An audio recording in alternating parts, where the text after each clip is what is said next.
Are you ready to learn the shocking truth about what was really hidden behind the luxurious facades of historic mansions? If you love historical mysteries and revelations as much as I do, then go ahead and like this video now and subscribe to the channel. Here we debunk the most popular myths. Year after year, popular historical TV series show us a perfect, polished picture of glittering balls, refined manners, and incredibly beautiful outfits. But directors deliberately gloss over the harsh and sometimes frightening reality. The real life of wealthy families in the 19th century was far from just waltzes and champagne. In reality, it consisted of an incredibly strict schedule, a complete lack of even the slightest personal space, and a constant bone-chilling cold in huge unheated rooms. You can't even imagine, but behind every elegant social gathering lay the grueling, unseen labor of dozens of people working themselves to the bone around the clock. In this video, we'll take a peek behind the scenes of high society. Spoiler, some facts from today's episode will forever change your perception of that era. Be sure to watch this video all the way to the end, because in the finale, you'll learn the biggest secret: how the most ordinary morning routine turned into an incredibly complex, hours-long ritual involving an entire team of assistants, and what wild sacrifices had to be made in the name of beauty. Get comfortable, brew some tea, let's get started.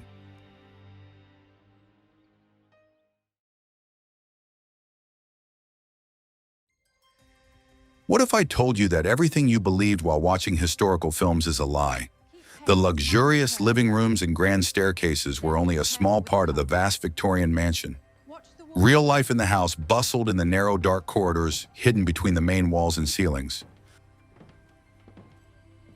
Architects deliberately designed buildings so that servants could move throughout the entire perimeter, completely unnoticed by the owners and guests. This hidden labyrinthine system allowed for perfect order to be maintained without disturbing the aristocrats' peace. Hidden doors were concealed within the walls, blending in with the wallpaper or wood paneling. Through these inconspicuous entrances, maids would enter the rooms to light the fireplaces early in the morning. The master might be sitting in an armchair with a book, completely unaware that just half a meter away, a servant was climbing a hidden staircase carrying a heavy tray of coal. Such a layout required enormous construction costs, but social status demanded that the domestic underbelly of life be concealed. The invisibility of the service staff was considered the main sign of a family's high standing. The basement areas resembled a veritable industrial complex with a strict division of zones. There were kitchens, pantries, rooms for polishing silver, and huge ice cellars for storing food. The floors in these rooms were paved with rough stone, which was constantly scrubbed with stiff brushes. The windows were located right under the ceiling or were absent altogether, so lamps were always lit there. It was in this bustling underground part of the mansion that each new day began long before dawn. A complex system of mechanical bells strung on copper wires was used to communicate between floors. In the butler's room hung a large board with dozens of bells of various sizes and pitches. Each bell corresponded to a specific room in the master's quarters. An experienced servant could unerringly determine, by the sound alone, from which bedroom or living room the call had come. This system required constant maintenance, as the wires often stretched or snapped from frequent use. The meals of the invisible army were strictly regulated and differed greatly from the master's table.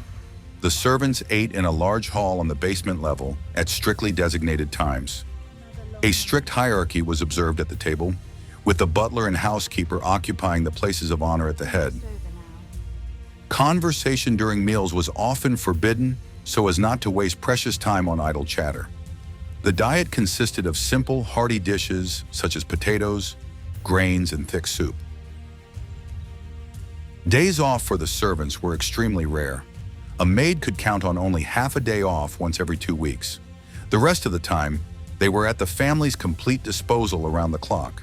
Personal life was strictly forbidden, and starting a family of one's own meant immediate dismissal. The mansion became the only world for these people, where they spent their entire lives. The size of the mansions was staggering. sometimes comprising more than 100 different rooms.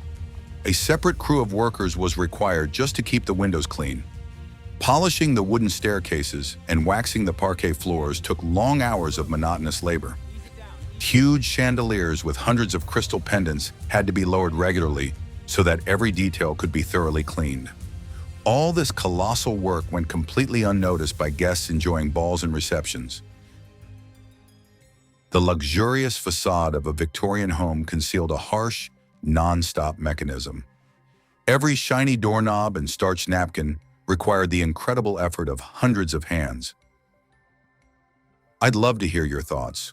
Would you want to be in the shoes of the owners of such a mansion, knowing all the behind-the-scenes details? Let me know in the comments.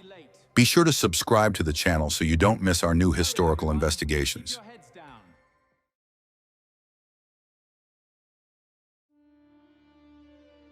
Are you ready for the shocking truth about how aristocrats dressed in the 19th century? The process of getting dressed had nothing in common with the modern quick choice of clothes in front of a mirror. It was a long, methodical process, more reminiscent of donning heavy armor. A high society lady could not dress herself even if she wanted to. She required the assistance of an experienced chambermaid who knew exactly the sequence for putting on each layer. The morning began with putting on a thin cotton or linen chemise, which protected the skin from stiff fabrics. Over it, a corset was tightly laced, creating a perfect silhouette with a slender waist. Lacing it required considerable physical effort from the maid, who had to literally brace her foot against her mistress's back. Next came a steel boning frame that supported the shape of the voluminous skirt. Only after these base layers did the numerous petticoats made of starched cotton come into play. The outer dress consisted of a multitude of intricate details fastened with dozens of hooks, buttons, and pins. The sleeves were often cut separately and sewn onto the bodice just before going out in public. The fabrics used were heavy and dense, such as velvet, heavy silk, or taffeta. The weight of such a multi-layered outfit could reach 15 kilograms, which severely restricted movement. A lady could not walk quickly, bend over, or even simply breathe deeply in such attire. Men's wardrobes were also incredibly complex and replete with mandatory elements. A gentleman was required to wear a tight, starched shirt with detachable collars and cuffs. These pieces were fastened with special metal cufflinks, which were difficult to fasten without the help of a valet. Over the shirt, a thick waistcoat was worn, followed by a frock coat or tailcoat made of heavy wool. The neck was wrapped in a wide cravat, the knot of which had to look perfectly symmetrical. Changing clothes took place several times a day in strict accordance with a schedule. There were special morning gowns for breakfast, outfits for walks, dresses for visits, and luxurious evening gowns. Appearing at dinner in a dress intended for daytime visits was considered an unthinkable scandal and a sign of bad taste. Maids and valets spent hours preparing, cleaning, and steaming all these outfits. Wardrobes occupied enormous spaces and resembled warehouses with hundreds of boxes and trunks. Hairstyles were created using a vast number of pins, hairpieces, and even human hair. A maid would spend hours curling the hair using heavy metal tongs heated over an open flame.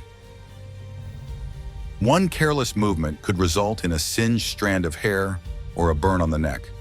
Special pomades made from vegetable oils and wax were used to set the style. Hair was washed extremely rarely. Instead, it was thoroughly combed with thick brushes every evening. Cosmetics were used very sparingly, as bright makeup was considered bad form. Aristocratic women strove for perfect pallor, shielding themselves from the sun with thick parasols and wide-brimmed hats. The face was lightly dusted with rice flour or powdered crushed pearls. Drops of rose water were used to add a light blush to the cheeks and moisturize the skin. All these products were stored in elegant crystal bottles on mahogany dressing tables. This entire complex mechanism of fashion served a single purpose: to demonstrate the family's status and wealth. A person clad in silk and velvet could not, by definition, engage in physical labor. In the next chapter, you will learn what strict rules govern the behavior of these people during formal dinners.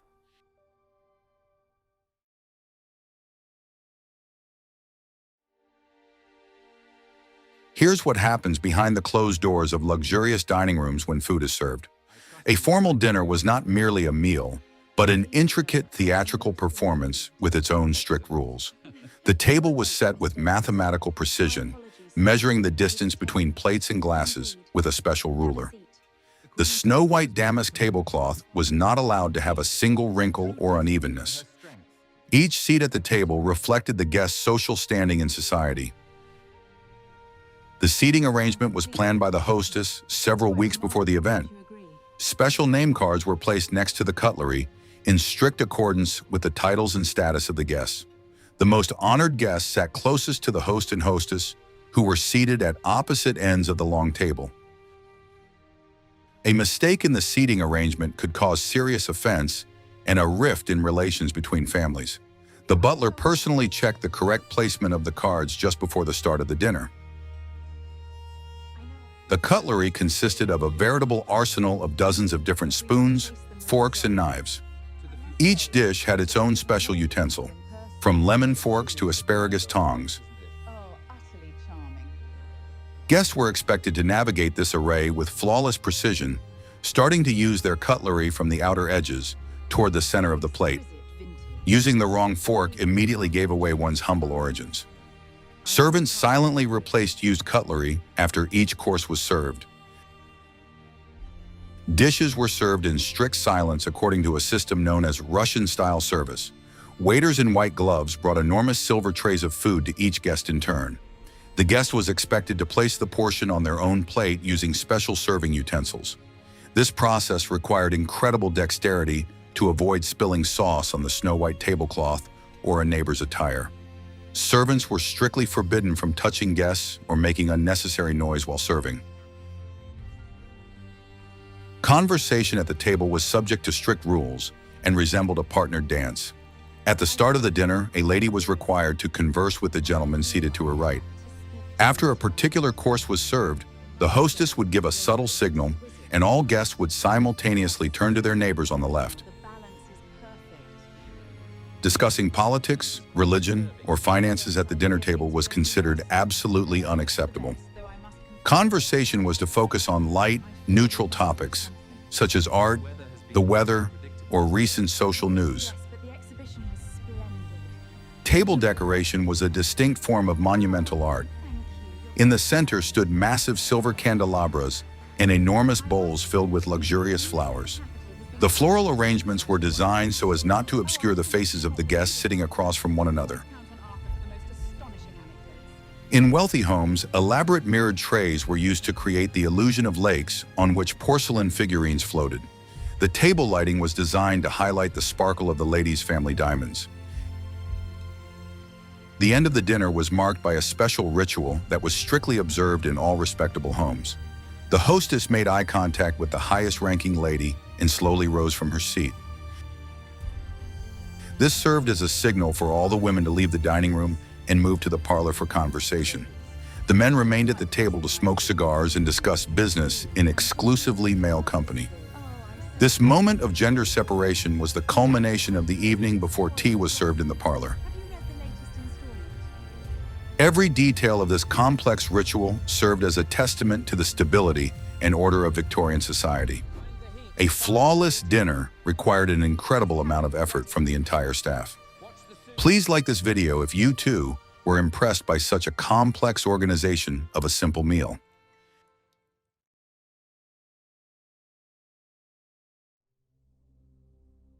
Guess how long it took to heat even a single room in such a huge house?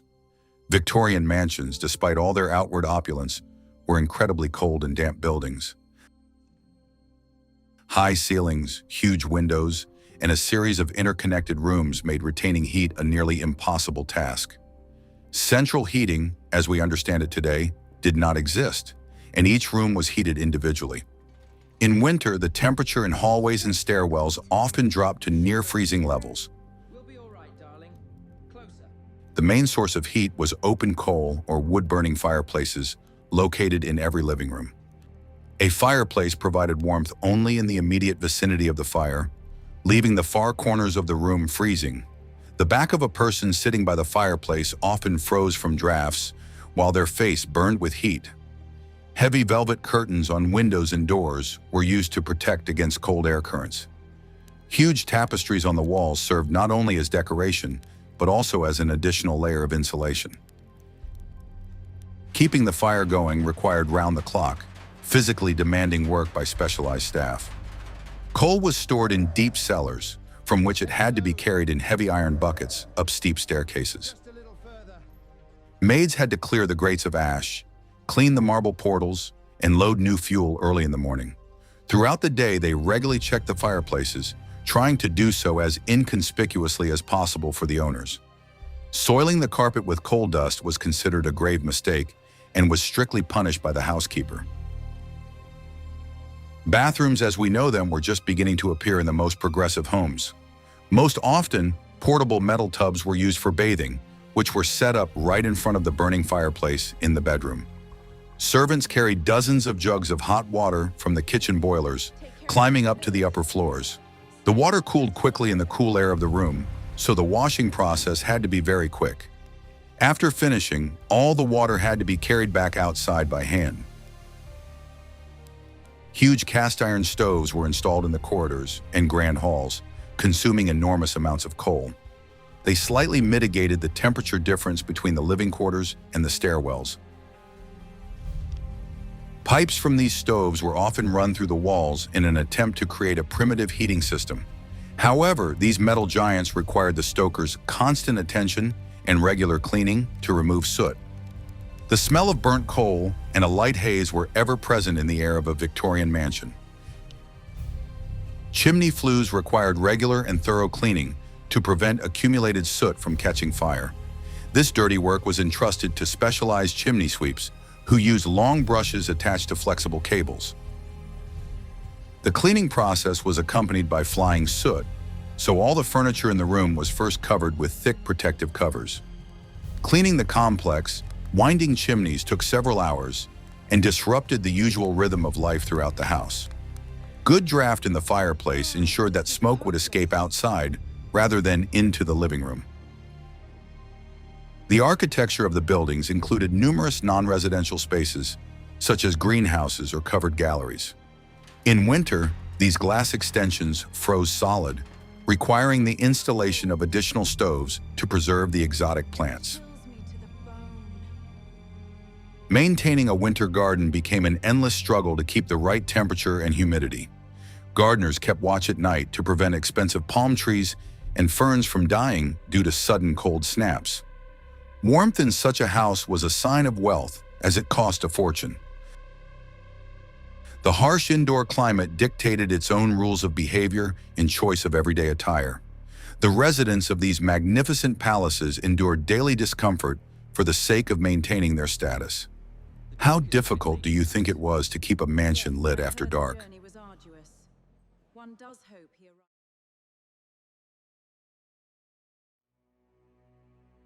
Lighting a massive building required no less effort than battling the constant cold in the rooms. Before the widespread adoption of electricity, mansions were lit by thousands of candles, oil lamps, and later, gas burners. Look at our tower, Father. This process required constant supervision by specially trained staff responsible for the lamps. The daily preparation of the light sources began early in the morning in a special lamp room on the basement level. There, servants cleaned the glass bulbs, trimmed the wicks, and refilled the reservoirs with fuel. Candles remained the primary source of ceremonial lighting in living rooms and ballrooms for many decades. In wealthy homes, only expensive candles made of pure wax or stearin were used, as they burned brightly and evenly.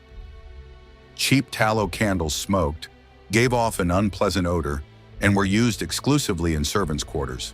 A single large reception required several hundred wax candles, which were set in multi-tiered crystal chandeliers. They were lit using long poles with special wicks at the ends. Oil lamps provided a more stable and brighter light, but maintaining them was incredibly difficult. The fragile glass lampshades had to be washed every day, taking care not to break the expensive and delicate parts. The metal wick feeding mechanisms regularly became clogged with soot and required thorough cleaning with special brushes. Spilled oil left stubborn stains on carpets and wooden parquet floors, which infuriated the housekeeper. Footmen had to carry the heavy lamps with great care, placing them on special tables. The chandeliers were highly complex engineering structures hanging from high painted ceilings. To light hundreds of candles or gas burners at such a height, special winch mechanisms were used. The chandelier was slowly lowered, the servants quickly lit the wicks, and then the structure was raised back up. This process required the coordinated work of several people to prevent the heavy crystal from swaying. The brilliance of the pendants reflected the light many times over, creating an atmosphere of magical radiance in the ballroom. The constant use of open flames posed a tremendous danger to the wooden interiors and paper wallpaper. Servants were required to extinguish the candles using special metal caps to prevent flying sparks. Leaving a burning lamp unattended in an empty room was strictly forbidden by house rules. Leather buckets filled with sand and water stood in all the corridors in case of an unexpected fire involving the curtains or furniture. The safety of the house depended on the attentiveness and care of every member of the large staff. To navigate the dark corridors at night, special portable candlesticks with a wide tray were used. This tray protected the hand from dripping hot wax and prevented drops from falling on the carpets. Servants returning to their attics after a long day's work often shared a single candle among several people. The night's darkness in the large house was thick and dense, absorbing the sounds of footsteps on the thick carpets. Only dim nightlights were left burning near the stairwells so that the owners could find their way. Daylight in the rooms was regulated by a complex system of interior shutters, blinds, and heavy curtains. To prevent expensive fabrics and carpets from fading in the sun, the windows were often kept half closed on clear days. Furniture was covered with special linen covers if the family left the mansion for an extended period and traveled to the city. The shutters were opened according to a strict schedule, letting the morning sun into the dining room by the start of breakfast. Managing natural light was just as important a task as maintaining the artificial lamps. Every room in the house had its own strictly defined level of lighting, depending on its purpose. The bright light in the reception halls gave way to the soft twilight of the library and the dim light of the servants' corridors. The cost of lighting materials accounted for a significant portion of the annual expenses for maintaining the enormous mansion. This constant battle against the darkness was hidden from the eyes of the admiring guests, who saw only the final splendor. An enormous amount of work went into ensuring that the evening ball sparkled like a scattering of diamonds.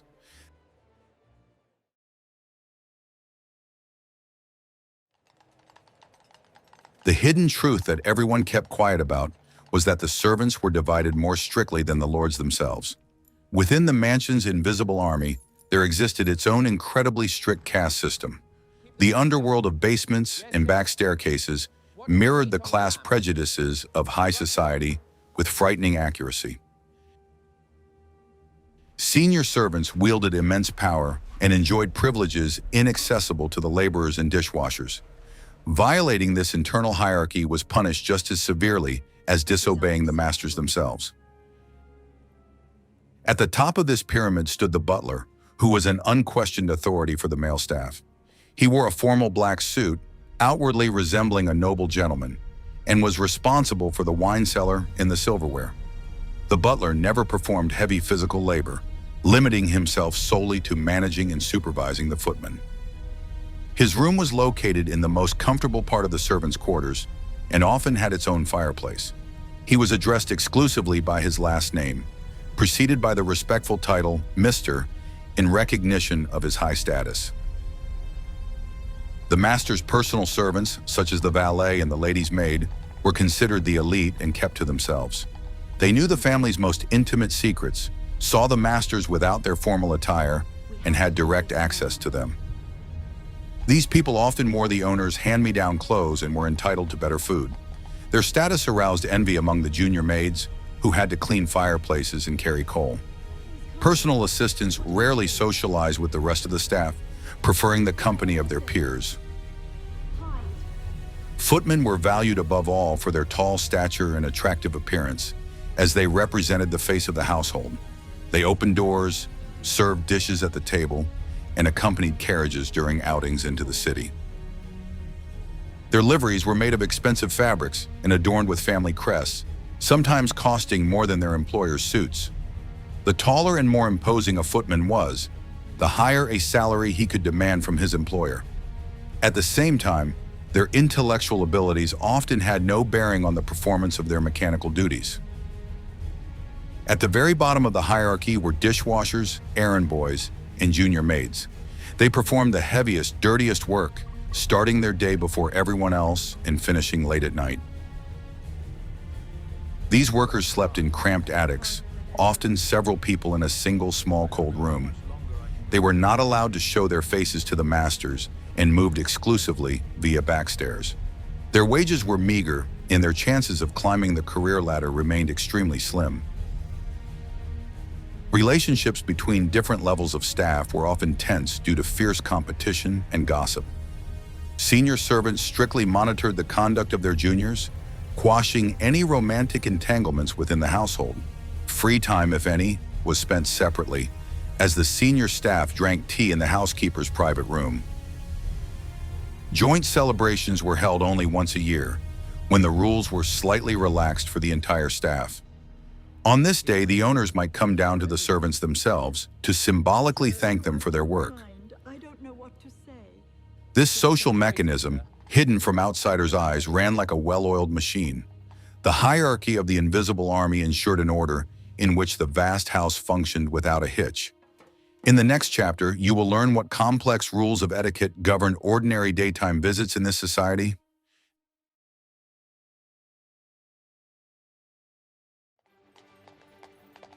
Daytime visits were the most important tool for maintaining social ties and shaping public opinion. This process was governed by such complex rules that violating them could permanently close the doors of the finest homes. The main instrument of this social diplomacy was the calling card, whose design was strictly regulated by tradition. A gentleman's card was smaller and simpler than a lady's, which often included the names of her husband or daughters. The printing on the card had to be extremely simple, without fanciful fonts or unnecessary embellishments. The time for paying visits was strictly limited to between 3 and 5 o'clock in the afternoon. Arriving before this time was considered a gross intrusion into private life, and arriving later was perceived as an imposition for dinner. A lady would arrive at the mansion in a carriage, and her footman would hand her calling card to the doorman at the front door. If the lady of the house was not home or did not wish to receive anyone, the card was simply left on a silver tray. This allowed for maintaining a formal acquaintance without wasting time on tedious conversations in the parlor. The folded corners on the calling card carried coded messages for the recipient.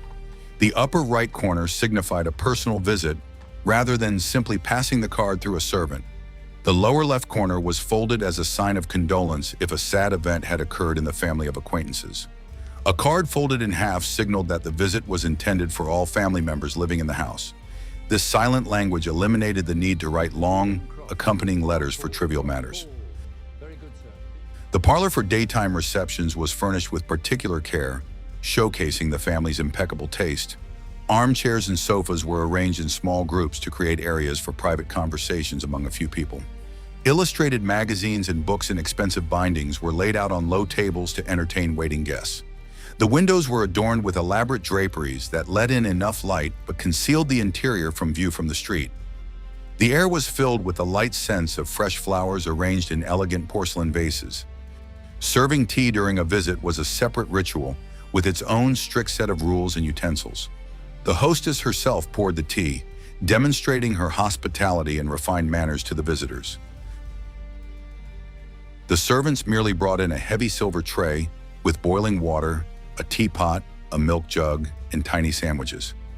The clinking of porcelain cups and the soft tapping of silver spoons created the perfect auditory backdrop for polite conversation. Declining tea was considered rude. A guest was obliged to at least take a sip out of respect. Unmarried young women were never allowed to pay visits alone. They were always accompanied by their mother or a chaperone. They were expected to behave modestly and join the conversation only when directly addressed by their elders. Their calling cards were not printed separately, but were inscribed under their mother's name on a single sheet of cardstock. This supervision protected the young ladies' reputations from the slightest gossip or suspicion of improper behavior. Only after marriage did a woman gain the right to manage her social contacts independently. Mourning customs imposed their own restrictions on social etiquette, strictly limiting the family's social circle. During the first months of deep mourning, visits ceased entirely, and the house fell into silence. Visiting cards were printed with a wide black border, the width of which gradually decreased over time. Acquaintances could only leave their cards at the door as a sign of unwavering respect. The return to active social life took place gradually, in strict accordance with established timelines. This cardboard diplomacy served as an effective filter, shielding society from the intrusion of undesirable individuals. A stack of cards on a silver tray in the hall was the best proof of a family's high standing and popularity. The aristocracy absorbed all the subtleties of this etiquette from an early age until it became second nature. A simple rectangle of thick paper governed people's fates and reputations far more effectively than words.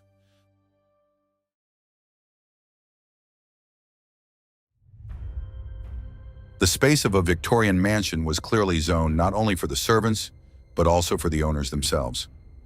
In the house, there were invisible boundaries separating the men's and women's quarters, each with its own unique way of life. This division began immediately beyond the reception halls and permeated the entire layout of the vast building. Men's rooms were traditionally furnished with heavy dark oak furniture and lined with wooden wall panels. The women's quarters were distinguished by light colors, an abundance of mirrors, silk wallpaper, and elegant furniture with curved legs. The library and billiard room were considered exclusively male territory, where ladies rarely ventured. In these rooms, gentlemen discussed politics, read the morning papers, and struck tacit business deals. The air here was often permeated with the scent of expensive tobacco, old paper, and leather book bindings. Women were not encouraged to read serious newspapers, so the library served as a reliable refuge for men from the hustle and bustle of society. The armchairs here were made massive and deep to ensure maximum comfort during long discussions. In wealthy homes, the spouses' bedrooms were often located separately, connected only by interior doors. This allowed them to maintain their personal daily routines without disturbing one another during lengthy dressing sessions. Separate rooms also spared them from having to share space when tailors or barbers visited. Each bedroom had its own adjoining dressing room, which was as large as a full-fledged living room. Marital visits were governed by certain rules of propriety, even in the case of a legitimate marriage. Guest bedrooms were located in a separate wing of the house so that visitors would not cross paths with the hosts in the hallways.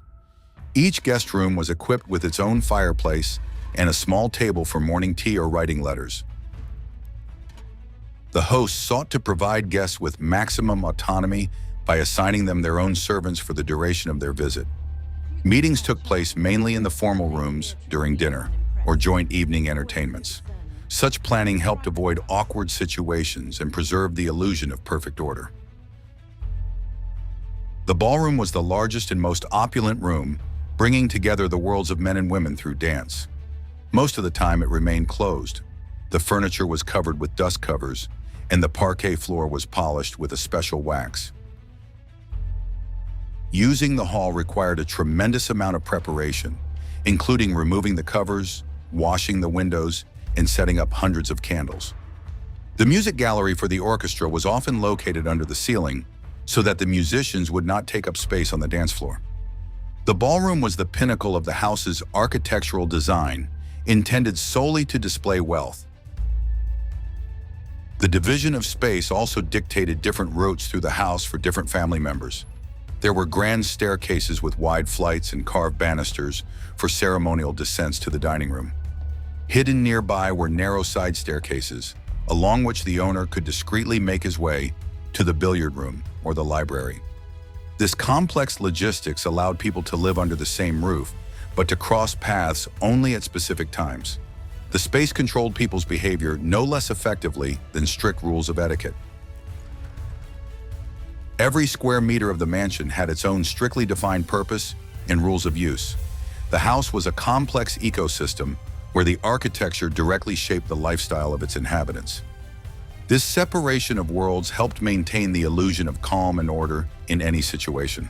The outward splendor was always underpinned by the strict, hidden geometry of the interior spaces and rules.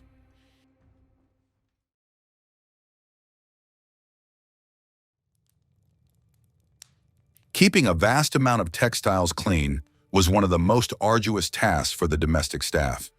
The Victorian home was literally crammed with fabrics, including heavy drapes, canopies, tablecloths, and the most intricate garments. Laundry was not a daily routine, but turned into a massive undertaking that took an entire week. For this process, special laundry rooms with huge copper cauldrons were set up in basements or outbuildings. This work demanded tremendous physical endurance from the laundresses, who labored in thick, hot steam. Preparations for the big wash began with a thorough sorting of the laundry by fabric type and degree of soiling. White bed linens, delicate batiste shirts, and heavy tablecloths required completely different cleaning methods. Stains were pre-treated with special solutions based on lemon juice, chalk, or ammonia. Expensive silk dresses and velvet frock coats were never washed in water. They were only gently cleaned with brushes. Lace was steamed off the garments before washing and treated separately with the utmost care. Drying the laundry often depended on the whims of the English weather, which created additional logistical challenges.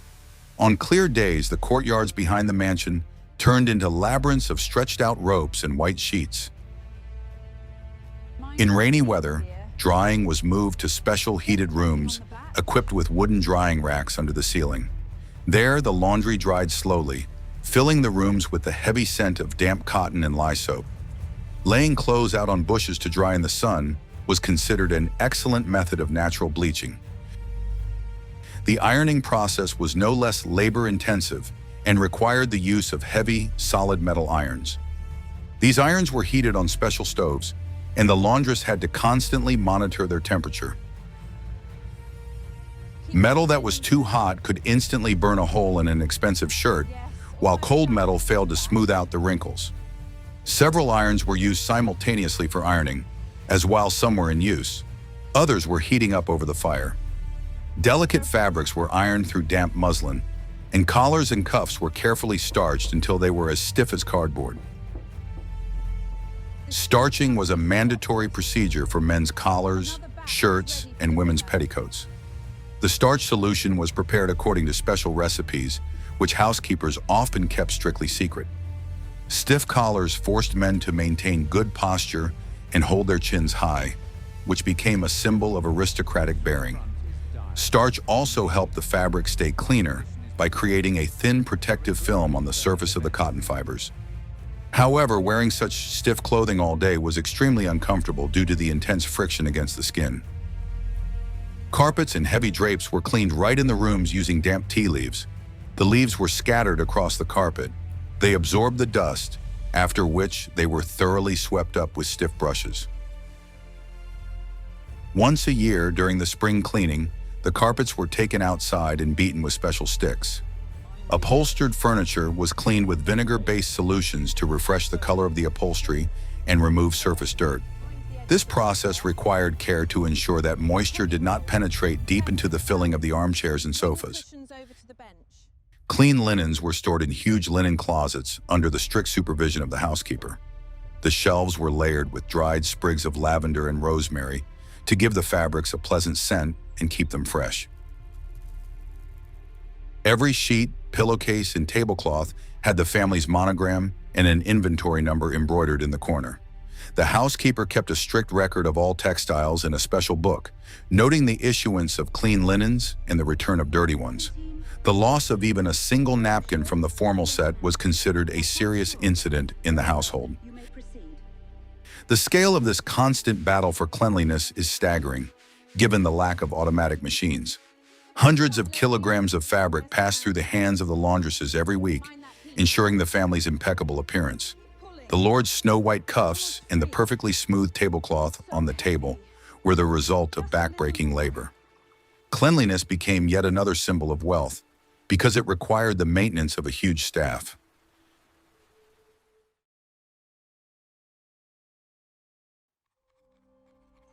Maintaining a massive operation, like a Victorian mansion, required colossal financial investments and strict accounting. The life of the aristocracy seemed carefree only at first glance. In reality, it was subject to rigorous planning. As a somber symphony. Managing the estate was akin to running a large corporation, where every pound sterling had to be accounted for. In the master's or steward's office, thick ledgers filled with neat calligraphic handwriting were kept.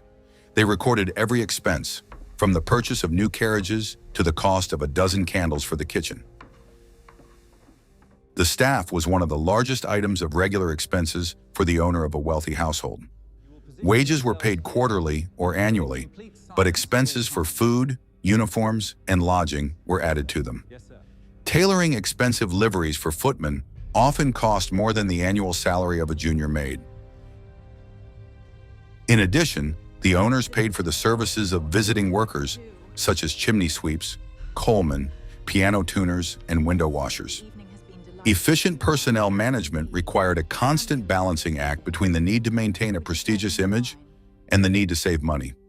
Organizing a dinner party or a grand ball could deal a serious blow to the family's annual budget. For such events, rare wines and exotic desserts were purchased, delivered from distant corners of the empire. Florists were paid enormous sums to decorate the ballroom with thousands of fresh roses and orchids. Hiring a professional orchestra and paying for additional service staff was also quite expensive. Aristocrats often went into massive debt just to spend the social season in the capital with the appropriate pomp and circumstance. The wardrobe of the wife and daughters was a bottomless financial pit requiring constant infusions of funds. Fashion changed every season, and appearing in society in last year's dress was considered unacceptable for a lady of noble birth. Bills from dressmakers, milliners, and lace merchants arrived at the house regularly, sometimes reaching astronomical sums. Gentlemen also spent considerable sums on tailor services, ordering impeccable tailcoats and frock coats. Appearance was the primary investment in one's reputation, so skimping on clothing was strictly forbidden. Expenses for lighting and heating constituted a separate, very substantial category in the ledgers. Every day, tons of coal were burned in the fireplaces, which had to be purchased, delivered, and stored in the cellars. High-quality wax candles for the grand halls were expensive and consumed by the hundreds in a single evening. The switch to gas lighting initially required huge investments in laying pipes and installing expensive burners. Comfort and light in the massive building literally burned through the owner's money every minute. Maintaining the building required constant attention and regular repairs by specialists. A leaky roof, clogged chimneys, or damaged parquet flooring needed immediate attention from the best craftsmen. The restoration of antique furniture, the rehanging of silk wallpaper, and the cleaning of tapestries were carried out with enviable regularity. The owners often commissioned new works of art, paintings and statues to demonstrate their taste and wealth. The house was not merely a residence, but a vast exhibition hall requiring constant upkeep. Maintaining a fleet of carriages was an essential part of life for a high-ranking family in the 19th century. Luxurious carriages bearing family crests required regular polishing, spring lubrication, and the replacement of expensive leather parts. A trip into town had to be flawless, as the owner's financial standing was judged by the appearance of the carriage. Coaches and footmen checked the proper functioning of every mechanism daily before presenting the carriage at the main entrance. Carriage houses often constituted separate architectural complexes, rivaling the mansion itself in beauty. Paying for governesses and private tutors for the younger members of the family also placed a heavy burden on the budget. Education was provided at home, and the best specialists were hired to teach languages, music, and dance. Young men were later sent to prestigious boarding schools and universities, which cost a fortune. Young women were expected to receive a brilliant upbringing in order to marry successfully and strengthen the family's position. Investment in education was viewed as a necessary condition for preserving the dynasty and its status. Charity was a mandatory expense for maintaining a positive image in high society. Ladies from wealthy families patronized hospitals and orphanages and organized charity bazaars. Donations were recorded in special public lists, and stinginess in this matter could severely damage one's reputation. These expenditures, though they appeared voluntary, were in fact akin to a mandatory social tax. Participation in philanthropy affirmed the aristocracy's moral right to their privileged position.